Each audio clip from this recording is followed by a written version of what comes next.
So we here with Michele from the Bitch Listen podcast and also an author now. So tell the people a little bit about yourself, upbringing, background. Oh, shit, the mic. Oh. It moves around. Is this going to be on there? Maybe. I don't know. If it looks lame, then I'll take it out. But it might be like a cool soft, what they call it, a soft intro. Soft open. Cold open. Cold open. What's a cold open when you just like abruptly are like, yo? Yeah, like how they do at SNL where it's like a sketch and then it's like, I don't know, where they're like, live from New York. Like, Yeah, that's a cold open. I fucking suck at cold openings. That's it's kind weird. of, I guess, what I do on Bitch Listen because I just kind of turn the phone on.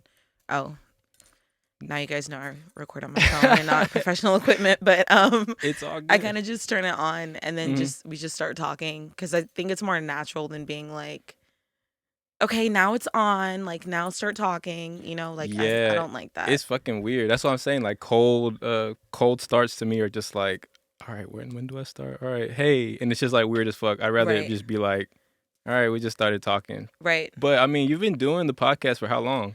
5 years. Well, 5 years, 5 seasons, but 4 years. Yeah. I listened to the episode last night with your sister. Mm-hmm. You're really good at what you do.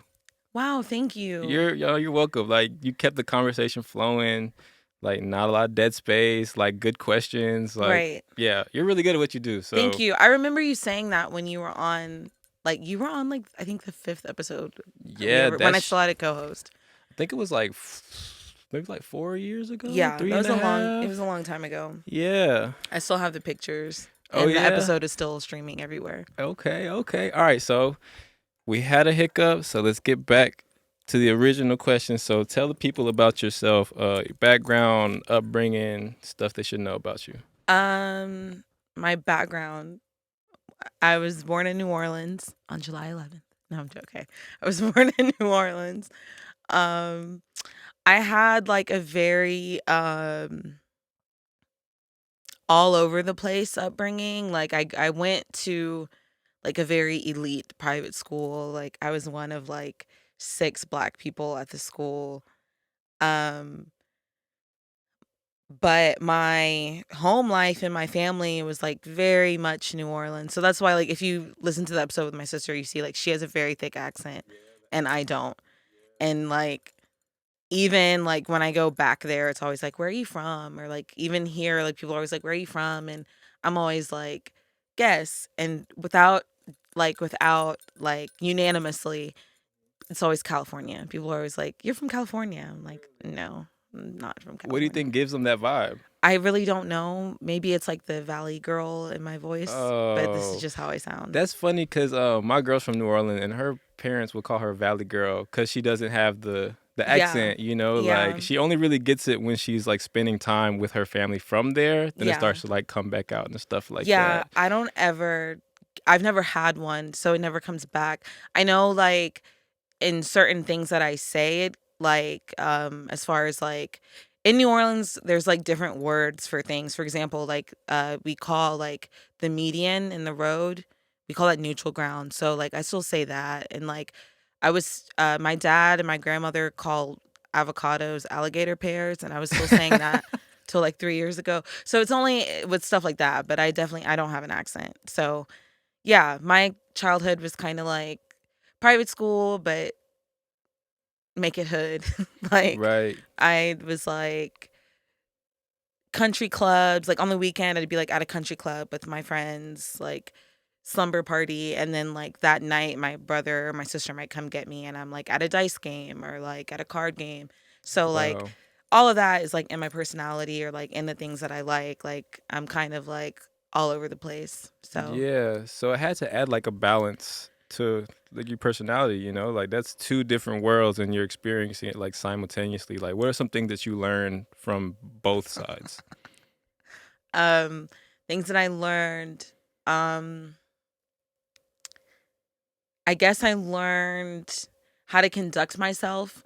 Like I'm easily adaptable. Like I can get along with most people or find common ground with a lot of people, but I think it also gave me like social handicaps for a while because I would get uneasy. Like, especially, I mean, we all went to high school together. So, like, when I first went to that high school, like, um, you know how on the first day of school you have to be like, my name's Michelle, or like I they'd used to call hate that roll or shit. whatever, and you have to like talk. As soon as I would talk, like somebody in the room would be like, she sounds white. Why does she sound like that? So it made me like feel really weird about my voice. So Yeah. it was weird when I started doing Bitch Listen because we started getting like so many messages where like people would be like, well, okay, like one time the guy was like, the girl's voice makes my dick hard. Yeah, I Ooh, was like, so okay, that's weird. crass. Yeah, like I was like, that's really fucking weird. I don't want to talk anymore. Um, but like just like a lot of compliments on like, oh, your voice is so good, or like you're so good at what you do. I'm like, really? Like I feel weird about my voice.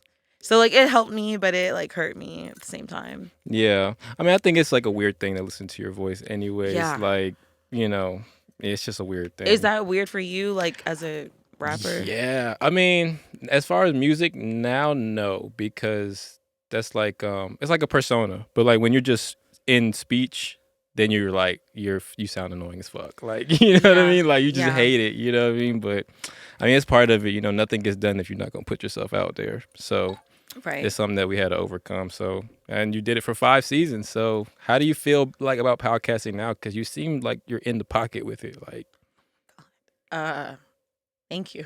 you're welcome. How I feel about it now is like freshly like inspired by it again. Hmm. Like I started the podcast. I got the idea for the podcast while I was in a psychiatric hospital Mm. because I met a guy in there who he was much older than me, but he used to be he did like talk radio and he was laid off, which is why he was in there.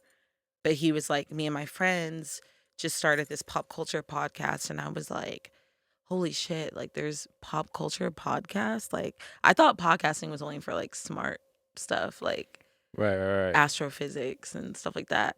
So he was like, yeah, like he was like, you should do one. But we were in a fucking psych ward. So I'm like, he's just telling me I should do one because we're both crazy. I shouldn't say that, but like that's what I was thinking at the time. Like he doesn't really mean it. But my best friend at the time, I was feeling very like first day out, like when the rappers are like first day out. I was like all like motivated.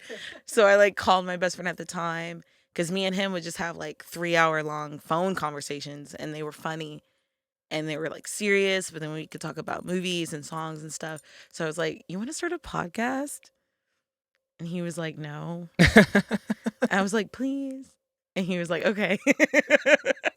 So that's how Bitch Listen started. Wow. So can we backtrack? So you got the idea from being in a psych ward. Can you talk about what you were Why I admitted was in for?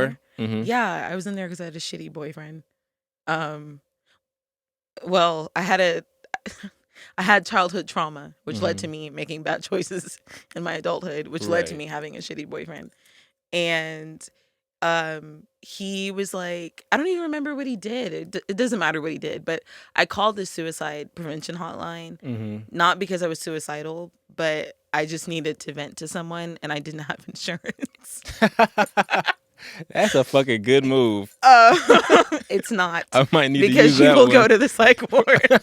I'm here to tell you. So, yeah, so I called them and the lady's like, well, have you taken anything or have you been doing anything? I was like, I've been up for 5 days. I've just been like drinking and Mm.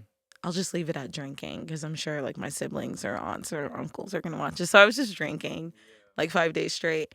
She's like, oh, okay. So she was like really trying to have like a mental health talk with me, but I kept circling back to like, but can you believe he's doing this? Like, can you believe? And she's like, yeah, like, okay, but like, let's talk about your feelings. Like, how are you feeling? So like, I was in my bedroom and I turned around and I looked out my window and like the fire department, the police cars and an ambulance was in my cul-de-sac. And I was like, what the fuck is going on? So she was like, yeah, so just go out there and just talk to them. Like, she's like, I'm going to let you go now. Like, just go talk to them. So I'm like, okay. So I go out there. We're talking. In hindsight, I was being involuntarily committed. But they were like, just come to the hospital. Like, And I was like, no, like I don't need to go to the hospital. Like I just need, they're like, just come to the hospital. And I was committed from there. Like I was in there for like a week and a half. Wow, that's a pretty long time. What's it like in there? Um,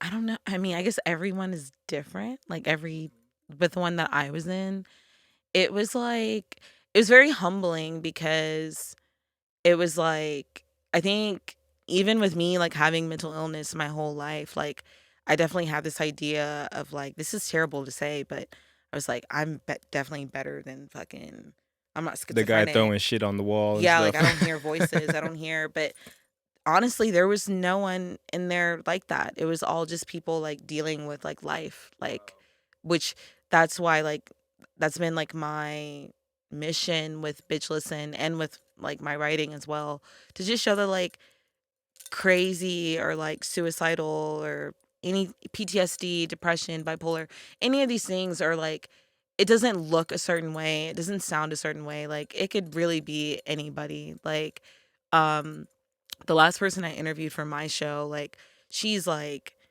an incredible like all-around artist and she suffers with it, and we were talking about that, and I was like watching interviews with like act like geniuses, like fucking David Bowie like attempted suicide, like Richard Pryor like attempted suicide, and I'm just like, if that could happen to them, I shouldn't feel guilty.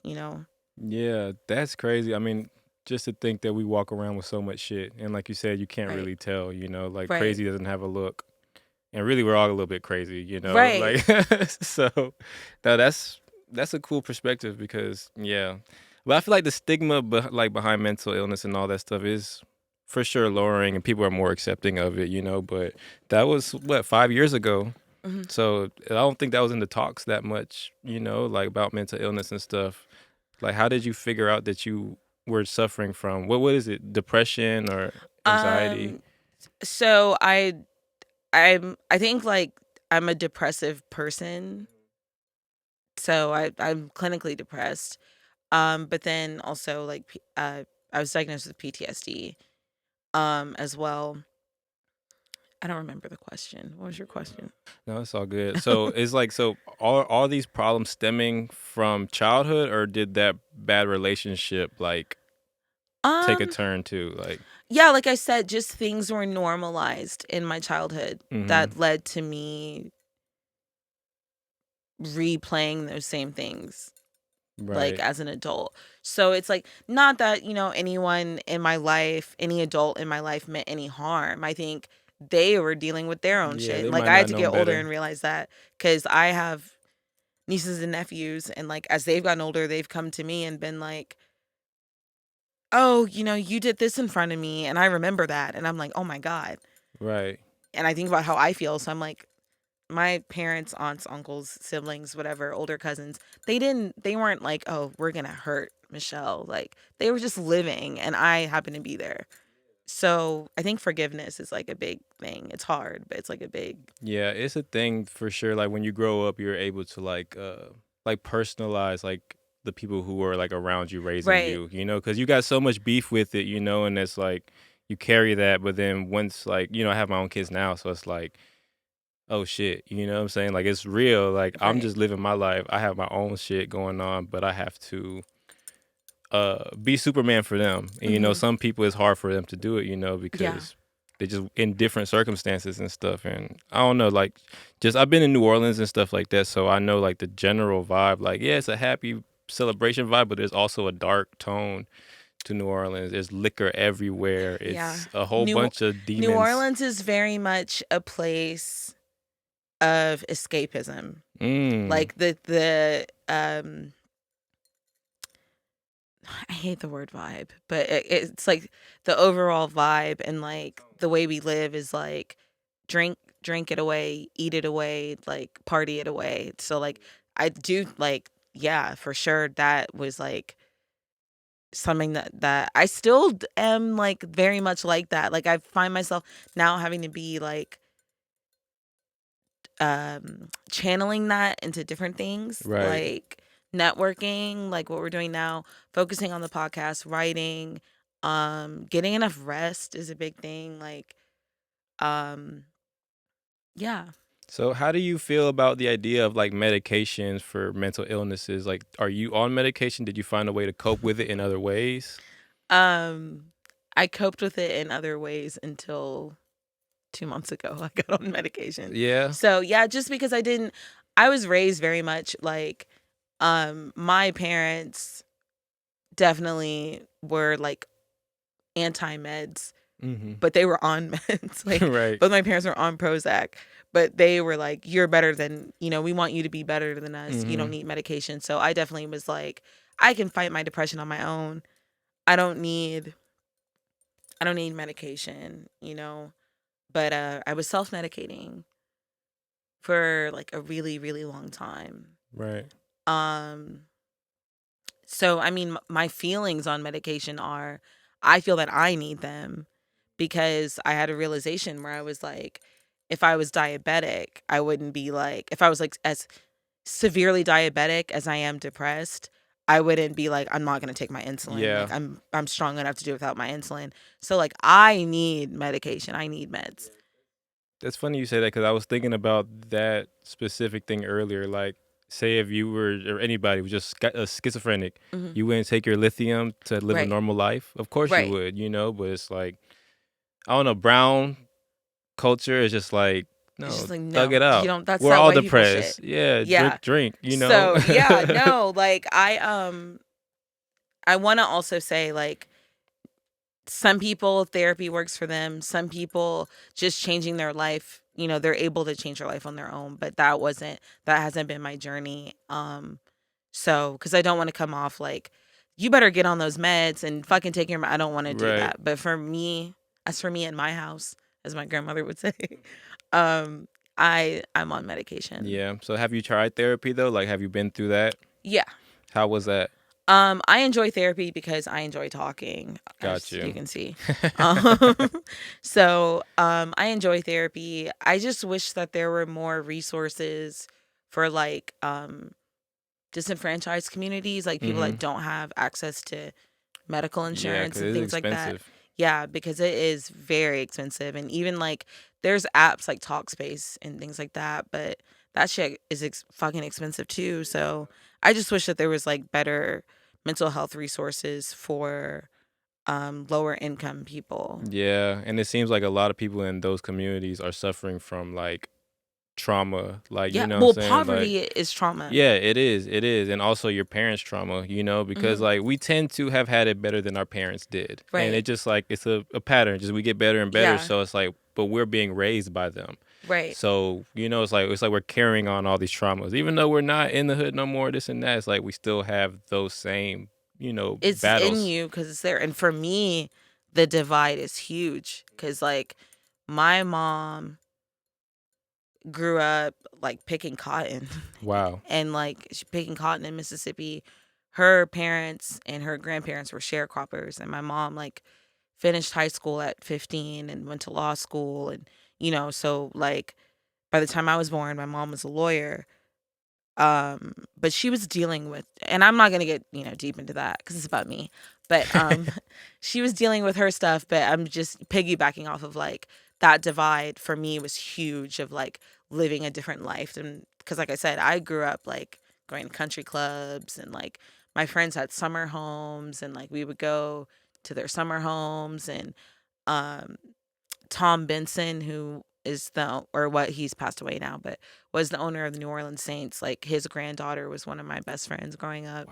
So like, Wow. I grew up like that, and my mom grew up in the projects, and my dad didn't grow up in the projects, but they weren't. It was like the 50s, and they were black, and it was the South, so they didn't really have shit either. So they were like, I remember like dealing with racism from my friends' parents growing up, as far as like me being in some of their houses. And one day my dad was like, Michele, you're probably the first black person who's been in their house that wasn't cleaning it. Wow. And I was like, yeah. Yeah. Damn. That's a lot to take in. Right. I Fuck. was like 7. I was like, oh, fuck. Okay. So like the contrast of lifestyles, because this seems to happen sometimes with parents, not all the time, but sometimes parents might like resent that you have it better than they did, so they would be like, oh, you shouldn't be complaining about this and that, or you shouldn't have these feelings about this and that because look at what you have. Did that ever come up, or were they just like, look at what we're doing, we just want to be better? I don't think my parents ever resented that we, like my siblings and I, had it better. I think they strived really hard, especially my mom. I think she worked really, really hard for us to have it better. Um, for like family reasons, I kind of have to just leave it there. Right, that's fine. Yeah, Yeah. but I don't think I never felt like resentment. That's not the word I would use. Okay. Got you. Well, that's a good thing, because that does happen. I know. Like Okay, so look, let's get back to the podcast, because that's one thing that we want to promote. So you began it with somebody. Can you talk about the beginning days of the podcast? Yeah, it was like me and my best friend at the time. Literally, like at that time, I wasn't even like I knew nothing. I had my favorite podcast, which was done by my favorite comedian, which is a guy named Mark Maron. And I had I had a couple other podcasts that I listened to. The Read was one. But I didn't know anything. Like I still like when we first walked in this room, I'm like, oh, one of those things. I didn't know shit about any fucking thing. It was just me and my co-host at the time with a phone in his room talking.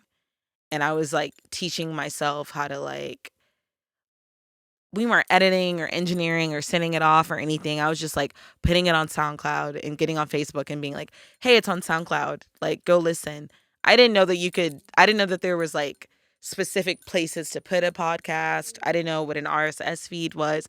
Nothing. Like, and then people started like uh messaging us and like being like, this is really good. You guys are so funny. Like, this is really like impactful, but it didn't really like, and I'm not trying to make it sound, I want to make it very clear, like it's still not where it's going to be, but like when people, specifically like women of color, started like reaching out to us. I remember we did an episode right when Surviving R. Kelly came out, and people started reaching out to us being like, wow, like it wasn't until I heard y'all's episode that I realized like I was sexually abused. Like that's when I was kind of like, I'm really doing something. Like even if I'm only touching like one person, like this is like important work and I need to keep doing it. How do you how much do you research, and like how much do you spend time at like trying to find what you're gonna talk about that day? Um Research to me kind of comes naturally because I'm like a reader, like I read a lot. So I spend a lot of time doing that naturally, but it's always like things that stick out to me is what I tend to talk about. Mm-hmm. But I'm trying to get better about, because I have a thing. I'm about like it's all about me. It's me because I'm the baby of the family, so I'm used to everything being about me. But like, I'm trying to get better about thinking about what do like other people want to hear about. But I still try to keep it true to me. Yeah, I feel that. So when did it change? Because you said that you started out, you didn't know much about the whole process. When did you start getting that information in and like switching up the business model and engineering and all that stuff? Those things just started falling into my lap, honestly. Like I just started getting like email. I should say we, because I had a co-host at the time. Mm-hmm. But I was the only one that actually cared. But anyway, no shade. But Shady. I started getting emails in DMs and stuff from people being like, this show is really good, but the sound quality is shit, and I'm an engineer and I will help you.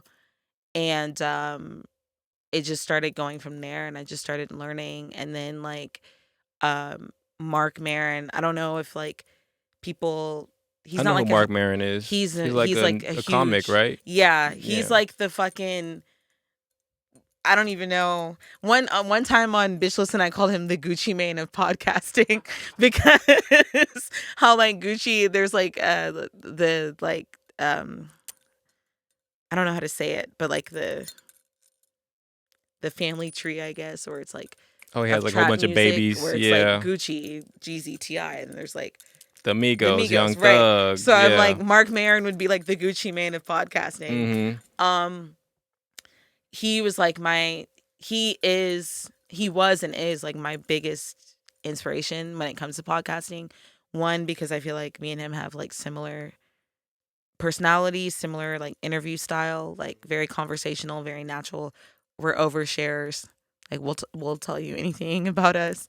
Um, so I just started looking at like, oh, what kind of mic does he have? What does he do? Like, and like it just so happens that we both record out of our garage. Well, I don't think he's out of his garage anymore, but he was for a long time. So I just started like looking at like what the people I looked up to were doing and going from there. Yeah. I heard Mark Maron the other day for the first time on Bobby Lee's podcast, Tiger Mhm. Belly. Yeah, so that Mhm. was the first time I ever heard of him, which is funny. It was like a week ago. So the That's fact you brought crazy. him up, yeah, I'm that's obsessed with crazy. him. I'm Yeah. fucking obsessed with him. Like I saw him live in 2019 and like while his opener was performing, he came to talk to the people who worked at the tabernacle to complain because he was like, these mics are fucking terrible. Like he was like going off on them, but he was standing like right behind me. So like my boyfriend at the time was like, Michele, he's right there. You should talk to him. You should tell him you started your podcast in front of him. I was like, I'm too scared. I can't. Like I was like, I don't know. But I like turned around and we like made eye contact. And I was so like fucking invigorated by that. Like Mm-hmm. I like went home. I still don't have Twitter, so I was on Facebook and I was just like, I just made eye contact with Mark Maron. Like I love him. Who else do you look up to in the podcast space? Crystal and now my mind is going blank. Crystal and Kid Fury from the Read. Um I don't look up to Joe Rogan because I don't agree with his politics or anything like that, but just what he's His done. show's the shit though. That's what I'm saying. Like Yeah, what his he's done for guests. Yeah. podcasting, I would say he's the Jeezy of podcasting. Like Yeah. he's definitely, but fuck him. But he's done really important work. The girls from My Favorite Murder, Karen Kilgariff and Georgia Hardstark, they've done a lot. Um, that's really it. I mean, there's a lot of podcasts I love, but that's really it as far as who I look up to. Back then, you would talk about sometimes some of the show's serial killer stuff. Do you listen to serial killer podcasts? Yeah, that's what My Like, Favorite Murder is. oh, okay, bet. Yeah, I've Yeah. heard that one. What's the one? Crime Junkie. Yeah, I used to be obsessed with Crime Junkie. Mm-hmm. There's one called Southern Fried Crime that I love her stories, but she like whispers into the mic like this. Oh god. And it's like That ASMR shit. yeah, like I'm like I don't like that because it makes my It's moist. Ugh, it's like a moist feeling. When you say yes, moist, it is. Yeah, like I'm like you don't have to whisper, just tell us what happened. Like yeah, nah, man. So let's talk about this book that you're working on, because that is something that I'm also working on as well, and I like the title of it. So can you talk about the book, please? okay, so my book is called Wooden Nickels. It's called Wooden Nickels because my grandmother, who passed away in 2016, um, every time like me and my siblings, my cousins would go to visit her, she would come to visit us. Whenever we would leave, she would be like, "Watch your back and don't take any wooden nickels." Which I want to also say, I thought that was hers. Like I thought wooden nickels was something she came up with. Apparently, that's just like a Southern thing. But she was the one who introduced it to me. So, originally my book was called I Think I Love Myself, but now I actually love myself. So I changed the title because um, as I've grown, and experienced life, I realized like I didn't listen to my grandmother and I took a lot of wooden nickels, like in jobs and relationships and friendships and the fucking court fucking system. Yeah. I took a lot of wooden nickels. So the book is just basically a collection. It's 9 personal essays or short stories about all the times I took wooden nickels. Yes. What's without talking too much about the book, but what's a time that you can remember that is in the book or isn't in the book that you took a wooden nickel? I was working this job selling fake magazine subscriptions to elderly people over the phone. Whoa. That's some Nigerian print shit right there. Okay. And it was really bad. Like, we would call them, and like some of these people, I would be like, why are you still living alone? I Like, know. They're so you lonely. need a caretaker or to be in a Yeah. nursing home. We would call them, and like we would have like a little form to fill out, and we would get like their name, their credit card number, and they're old, so they trust you. So they would give us their full credit card number, expiration date, CVV number, like address, everything. And then we'd collect them. And then at the end of the day, the owner would come in. The owner would come in and collect all of our shit and do whatever he did for the subscriptions. So the first day I was like, this is off, but I really need a job. Like, and I really need, like, so by like the third day, I was like, I'm pretty sure this is fucking illegal, because you would encounter, like, you'd call the old person, but like their kid would answer the phone. And I noticed with moms, the son would be the one, and with fathers, the daughters would be the one that would get on the phone and be like, we're gonna fucking report you, like, this shit is fucked up, like, money's missing out of my mom's account, you guys are, and I would be like, oh my fucking God. So I go to my dad. This is the time I took a wooden nickel from this fucking company, and I took a wooden nickel from my dad, because I went to my dad and I was like, that time I wasn't married yet. So my dad, I was dependent on my dad, So I went to my dad and I was like, I think this job is a scam. And he was like, very black dad, like, no, you you ain't finna quit. Like, you need that job, Michelle. So I was like, okay, I'll go back. So the next day I was like, okay, my dad's pretty old. I'm gonna call him. I'm gonna call him and read the script to No. him. So I called him. First of all, every week we had to change our name. So this week, I think I said my name is Rachel. So I call him. This is my dad, though. I'm still like, you should have known my voice. I call him, read the script. I'm like, hey, this is Rachel with such and such magazine publishing. Like, I think it was like Reader's Digest or something. Like, let me also say for your channel, this was not actually Reader's Digest. This was like, we were lying.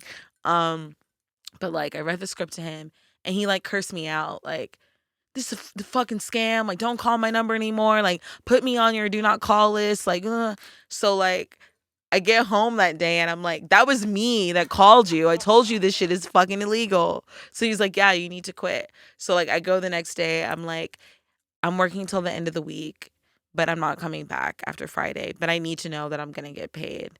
They're like, yeah, of course you're going to get paid. I had a feeling I wasn't. So I had my dad take me up there. When I get up there to the building, the name has been taken off the door. The door is locked.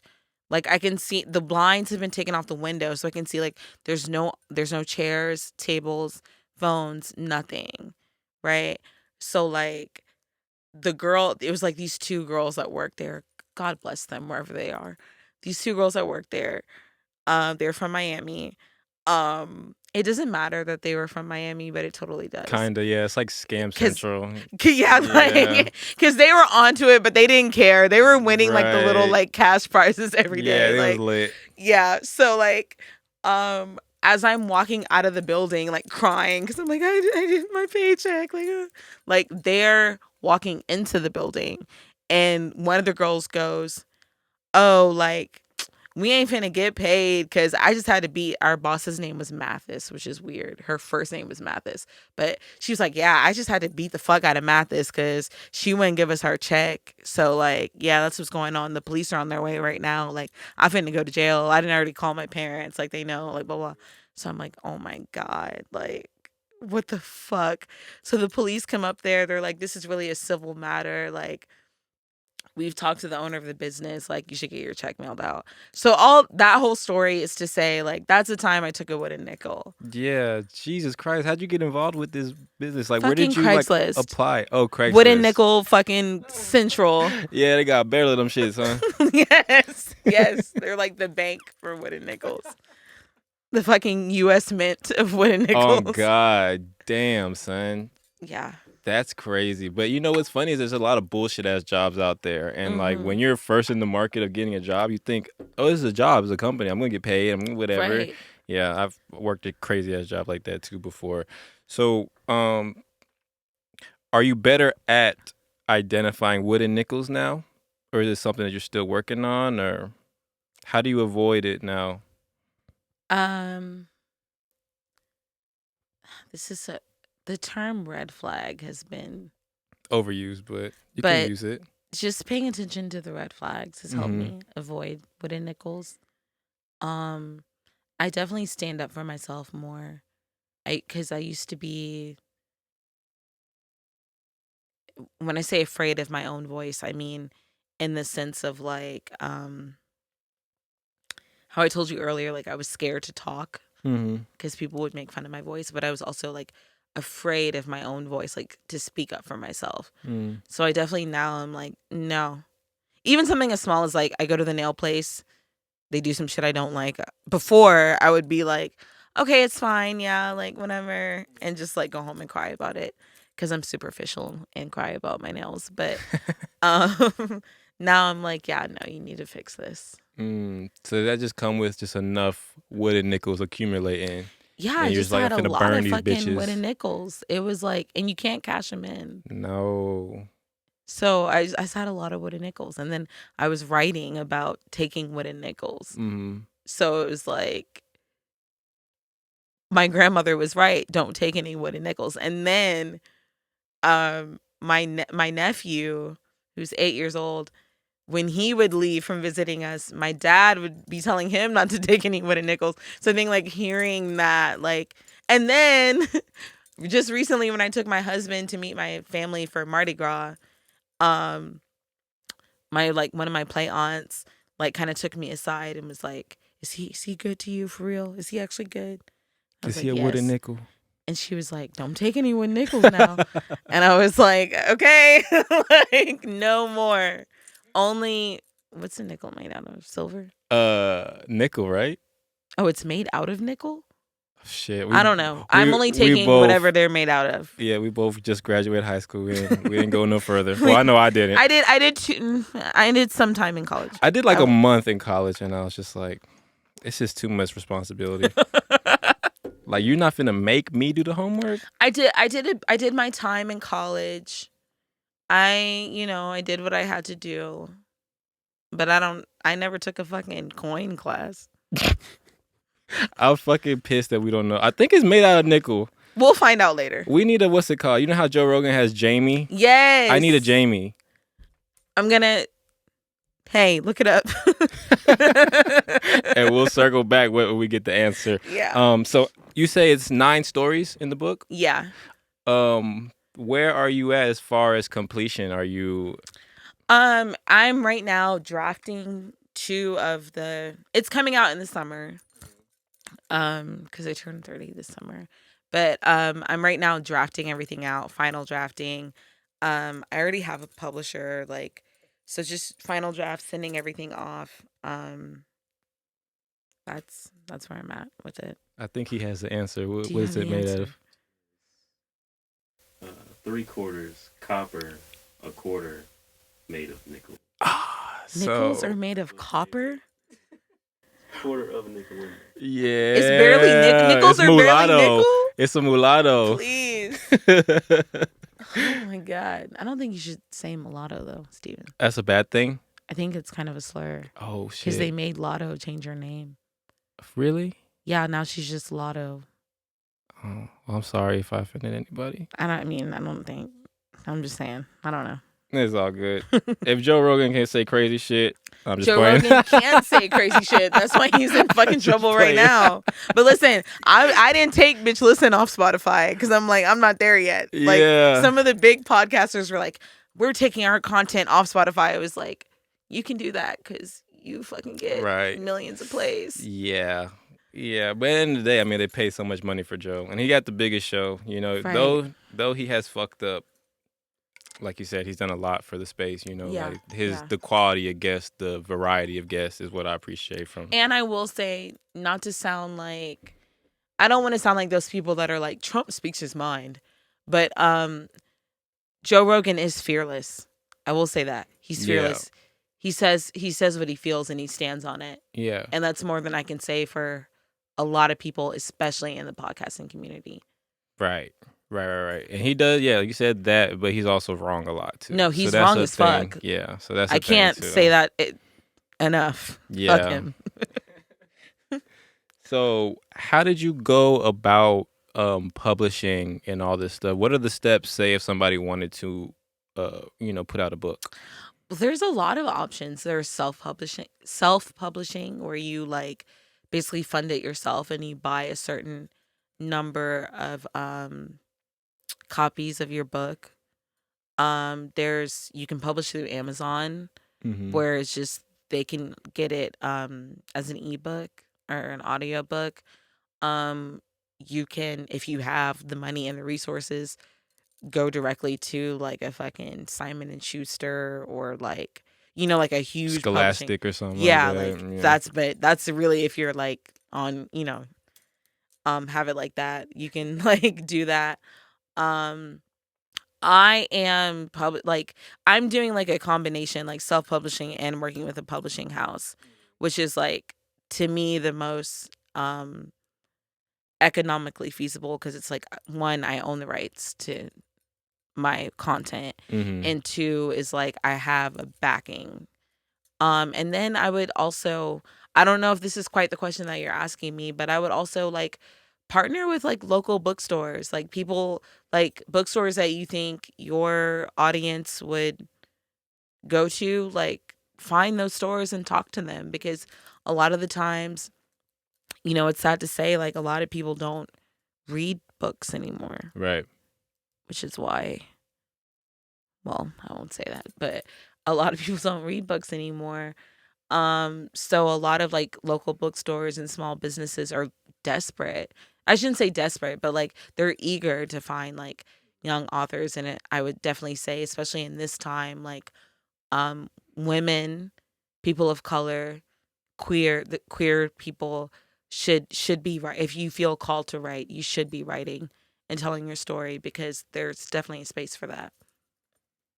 So do you, like you said, people are not reading as much. Do you think about doing an audio version? Are you going to do an audio version? I am, but I don't want to. You should. I know. You should. I think people would like to hear, especially coming from you. I think it would be dope. Because it is good when you hear it in the author's voice. It is. You know? Versus like a voice actor or whatever. Yeah, or if you're just reading it. Yeah. Yeah. Let's see. So you recently just got married. I did. Tell me about that. What's that like? We've Oh shit. It's hard to say because he's like in the room. Butterflies. So I mean, okay. So you want me to tell you like the whole story? Yeah, go ahead. Okay, so my husband and I have known each other since we were 15, but we hated each other. Oh shit. He embarrassed me in front of my high school crush. Oh damn. And I tried to attack him. He had a plan. Okay.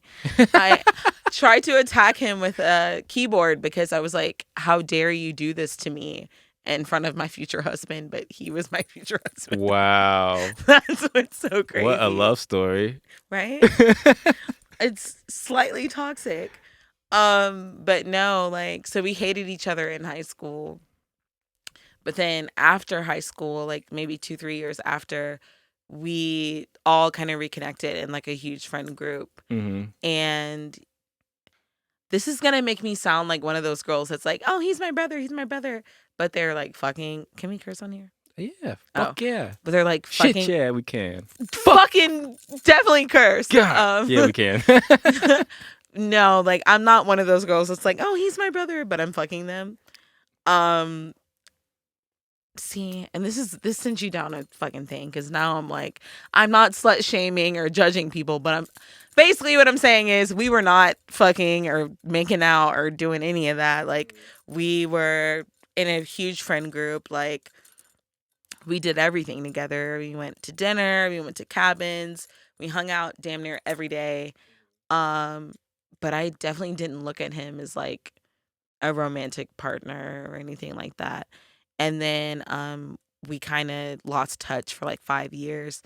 And last year I saw him again, and I was going through a really tough time. And I won't get into the details of that, but I was going through a really, really tough time, and we just kind of I mean, we just reconnected, and but it was still like on a friend level. And then Hurricane Ida happened, and my sister and my brother-in-law came to visit, and they saw us interact, and they were like, "You guys are a couple, or what is?" And we were like, Mm-hmm. "No, we're just friends." And they were like, "Well, my brother-in-law is very crass," and he was like, "Y'all gonna end up fucking," um, which we obviously did. Did y'all? 'cause we got married. Um, Heard it here first. married people have sex. Yes, they do. What's it called? Contrary to belief, married people have Yes. sex. So I mean, I don't know, like he proposed and I was like, fuck yeah, like we were friends for a long time. I just, we get each other, like, I don't know. We've literally only been married for like 5 minutes, so I feel stupid sitting here being like, let me tell you how to make a marriage work. But like, still, though, I mean, shit, y'all had the great foundation of being like friends. Like, Yeah. So what's it like day to day? Did anything change? Like, do you feel different? Do you feel more like safe or? I feel very safe. Okay. And I'm a Cancer, so we need our like safety and security. I feel very safe. Initially, it was awkward because I remember like when we went on our first date, I had on like a thought dress, and he like alluded to like the way my body looked in the dress and the way I smelled, and I was just kind of like The testosterone is in the room. So it took time. It took time for me to be like, oh, he's not my friend, because I was still calling him my friend. I was still like, we're like best friends, and he was like, I'm not. He was on his black mom shit. Like he was like, I'm not one of your little friends. Like I'm not. Like stop playing with me. So I mean, yeah, married life has been great. I feel so lucky to be married. Yeah, that's beautiful. That's beautiful. So though it's been 5 minutes, I mean, It's been 3 weeks and a day, but that's 5 minutes. 5 minutes, pretty much. Yeah. So how does it go? First comes marriage, then comes the baby and the baby carriage. It goes first comes marriage, then comes Success podcast, and money, then comes and book, then comes sneaker store, then possibly a baby, but more than likely a dog. oh, okay, y'all are okay. Well, do y'all both feel like this? Cause he might want to spread a seed. Yeah, yeah. Check back. That's what I'm saying. Let's just. For now, we're chilling. For now, no babies or carriages. Yeah. How do you feel about parenthood? Is it something that you look forward to? Is it something that you're not sure if you want to even do? Well, my parents definitely didn't seem to be having a good time while they were doing it. So it was like, that's what makes me apprehensive. I do have strong maternal instincts. But I'm just, that's on the back burner for me right now. Mm-hmm. So right now it's just straight about the grind. Not to sound like a capitalist, but yeah. Capitalism is a good thing sometimes. Sometimes. For the most part. I mean, it gets evil, but... Right. Okay. Yeah. But also it does, it helps you become the best that you are, give out the best product, work the hardest, you know what I'm saying? So it does have that aspect to it, but then it also has, like, people in Africa digging up lithium for the iPhone, so, hey. My iPhone is, like, 4 feet away from me. I know, we all ain't shit. And I got one, too. My engagement ring probably is not ethically sourced, so I'm part of the problem. Yes, but I still preach against it, so I'm doing something impactful. Well, and that's the thing too. It's like, what can we really do about it unless we want to pay more money for everything?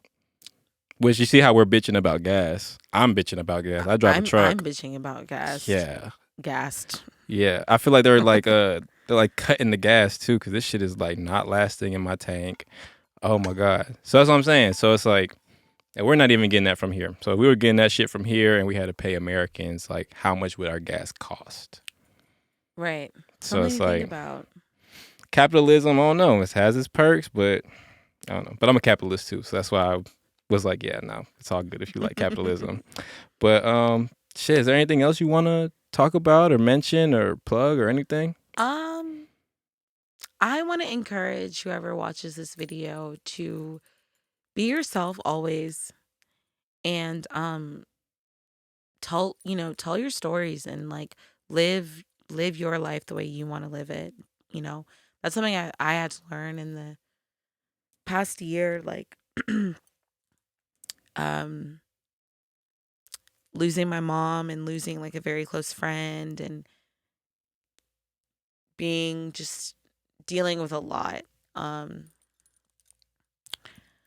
Life is fucking short. It's the longest thing we'll do as who we are. Um, but life is short. So just do what makes you happy. Um, how I always end my show is stay on top of your mental health and don't take any wooden nickels. So I would just encourage all your watchers to do the same.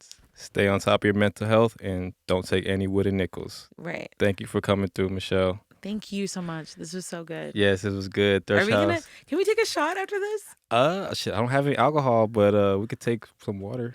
Oh, I know. I should have brought it. I went fucking ape shit last night, so I was just like, no, you need the water. yeah. You But need I'm the glad water. I did because now I have like fucking 5 podcasts lined up because I was drunk. So I was just like, hey, want to do this? yeah. And now I'm like sober. I'm like, ugh. But it's all good because I was dragging my feet. So, This is but incredible. back to the outro. I want you to do the outro. What do you want me to say? What you say on yours? Oh, don't stay on top of your mental health and don't take any wooden nickels. Straight up. We Straight out. like that. That part. Yes. That was so good. That was good. Thank you. Thank you. Nah, thank you. Like I said, I had to go to Nina. Like, what the fuck is Steven doing? Steven is a madman.